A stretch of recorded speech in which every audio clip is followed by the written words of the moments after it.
স্নানে নেমে তলিয়ে গেল কিশোর। ব্যাপক চাঞ্চল্য দুর্গাপুরের ইস্পাত নগরীর বসুন্ধরা পার্কে। মৃত কিশোরের নাম সঞ্জীব গড়াই। দুর্গাপুরের শ্রীনগর পল্লীর বাসিন্দা সঞ্জীব বন্ধুদের সাথে বসুন্ধরা পার্কের একটি জলাশয়ে স্নান করতে নেমেছিল।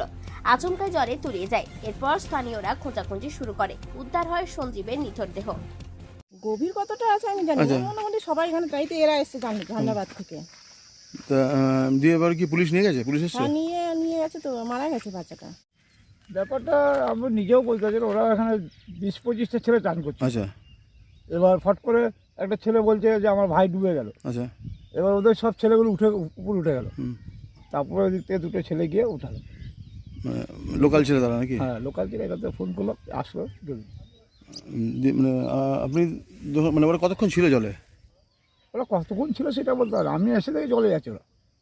প্রশাসনের কাছে স্থানীয়রা দাবি জানিয়েছেন বসুন্ধরা পার্কে প্রশাসনের নজরদারি আরও যেন বাড়ানো হয়। দুর্গাপুর থেকে অনুরাধা সেনগুপ্ত রিপোর্ট, খাঁটি খবর।